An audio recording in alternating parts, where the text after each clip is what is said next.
I've been to the Middle East. I went to Jordan. Jordan was cool. One guy, thank you.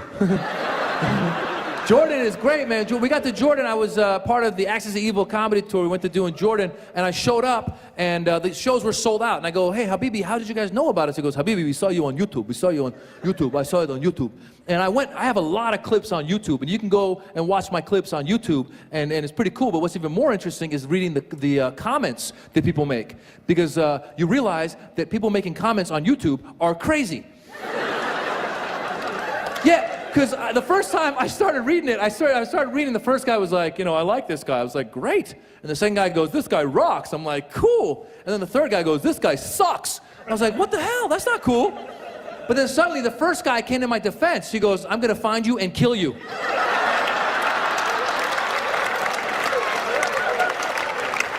I was like, I better log off or I'll be an accomplice to a crime. YouTubers are crazy. Oh my God, Jordan. Jordan too is funny because in my previous show that I'd done, I did this bit about how Iranians, we don't say we're Iranian, we say we're Persian because it sounds nicer and friendlier, and we smile when we say, hi, I'm Persian, how are you?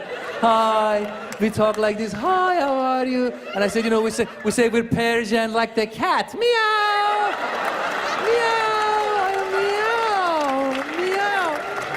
So that's a bit I did before, but suddenly it became like a catchphrase. It was a catchphrase. So now, wherever I go, like in all the Arab countries, I was in Jordan, and this guy just lost his mind. He saw me, he's like, Jobrani, my Persian cat, hey, meow, meow, come on, meow, meow, meow.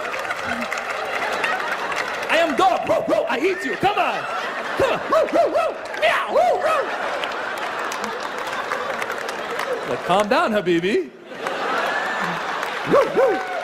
I was one of the founding members of the Axis of Evil comedy tour. The other founding members included Ahmed, who is an Egyptian American who actually had the idea to go to the Middle East and try it out before we went out as a tour. He went on solo and did it first.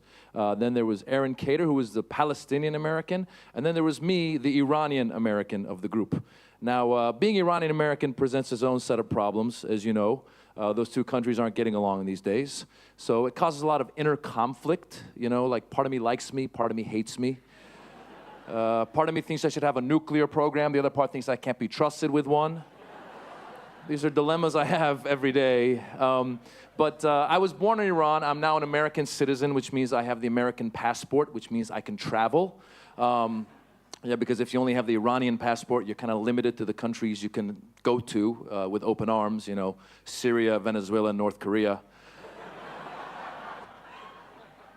So anyone who's gotten their passport in America will tell you, when you get your passport, it still says what country you were born in. So I remember getting my American passport. I was like, woohoo, I'm going to travel. And then I opened it up, it said, born in Iran. I'm like, oh, come on, man. I'm trying to go places. But what's interesting is I've never had trouble traveling in any of the Western countries with my American passport, even though it says born in Iran, no problems. Where I've had some problems is in some of the Arab countries, because I guess some of the Arab countries aren't getting along with Iran either. And so I was in Kuwait recently doing a comedy show with some other American comedians. They all went through, and then the Border Patrol saw my American passport. Aha, American, great. And then he opened it up, born in Iran, wait. And he started asking me questions. He said, what is your father's name? I said, well, he's passed away, but his name was Khosrow. He goes, what is your grandfather's name? I said, he passed away a long time ago. His name was Jabbar. He says, you wait, I'll be back. And he walked away. And I started freaking out, because I don't know what kind of crap my grandfather was into. Thought the guy's gonna come back and be like, we've been looking for you for 200 years. Your grandfather has a parking violation. It's way overdue. You owe us $2 billion. But as you can see, when I talk, I speak with an American accent, which you would think as an Iranian-American actor, I should be able to play any part, good, bad, what have you. But a lot of times in Hollywood, when casting directors find out you're of Middle Eastern descent, they go, oh, you're Iranian, great. Can you say, I will kill you in the name of Allah? I go, I could say that, but what if I were to say, hello, I'm your doctor? They go, great, and then you hijack the hospital.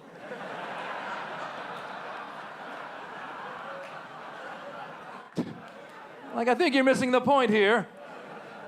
Don't get me wrong, I don't mind playing bad guys. I want to play a bad guy. I want to rob a bank. I want to rob a bank in a film. I want to rob a bank in a film, but do it with a gun, not with a bomb strapped around me, right? Because I imagine the director, Maz, I think your character would rob the bank with a bomb around him. Why would I do that? If I want the money, why would I kill myself? Right? Give me all your money or I'll blow myself up. Well, then blow yourself up. Just do it outside, please.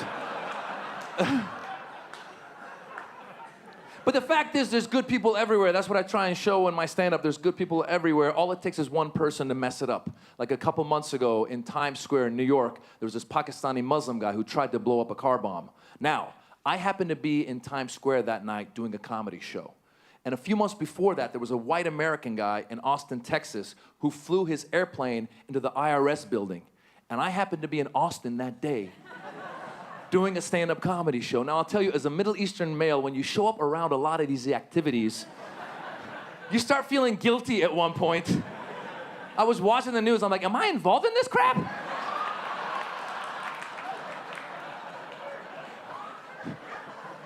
I didn't get the memo, what's going on? But what was interesting was the Pakistani Muslim guy, see, he gives a bad name to Muslims and Middle Easterners and Pakistanis from all over the world. And one thing that happened there was also the Pakistani Taliban took credit for that failed car bombing. My question is, why would you take credit for a failed car bombing? Like, we just want to say, we tried.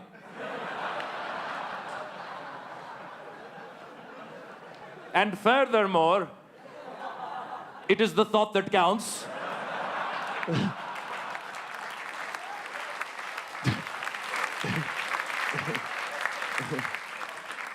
And in conclusion, win some, lose some. But what happened was when the white guy flew his plane into the building, I know all my Middle Eastern and Muslim friends in the States were watching TV going, please don't be Middle Eastern, don't be Hassan, don't be Hossein. And the name came out, Jack. I'm like, woo!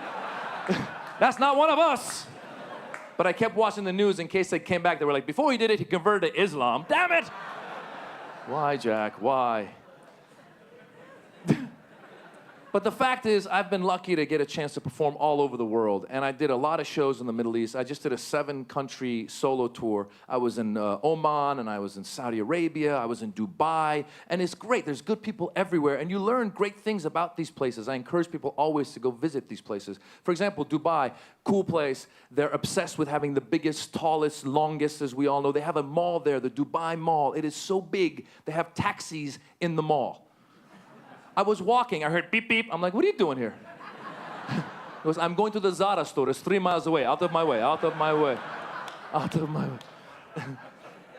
And what's crazy, there's a recession going on, even in Dubai, but you wouldn't know by the prices. Like in Dubai, in the Dubai Mall, they sell frozen yogurt by the gram. It's like a drug deal. I was walking by, they go, psst, Habibi, my friend. You want some frozen yogurt? Come here, come here, come here. I have 1 gram, 5 gram, 10 gram. How many gram do you want? I bought 5 grams, $10. $10. I was, what's in this? He's like, good stuff, man. Colombian, top of the line, top of the line. The other thing you learn sometimes when you travel to these countries in the Middle East, sometimes in Latin American countries, South American countries, a lot of times when they build stuff, there's no rules and regulations. For example, I took my 2-year-old son to the playground at the Dubai Mall. And I've taken my 2-year-old son to playgrounds all over the United States. And when you put your 2-year-old on a slide in the United States, they put something on the slide to slow the kid down as he comes down the slide. Not in the Middle East. I put my 2-year-old on the slide. He took off. I went down and go, where's my son? On the 3rd floor, sir, on the 3rd floor. You take a taxi, you go to Zara, make a left. Try the yogurt, it's very good. Little expensive.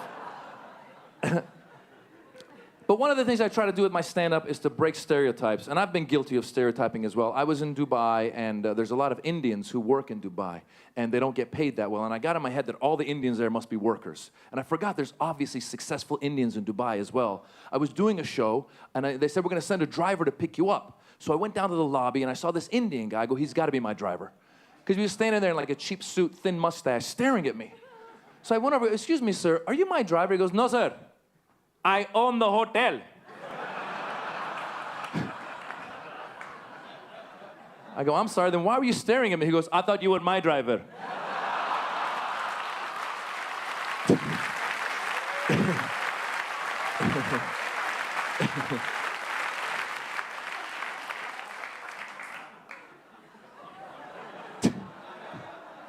I'll leave you guys with this. I try with my stand-up to break stereotypes, present Middle Easterners in a positive light, Muslims in a positive light, and I hope that in the coming years, more film and television programs come out of Hollywood presenting us in a positive light. Who knows, maybe one day we'll even have our own James Bond, right?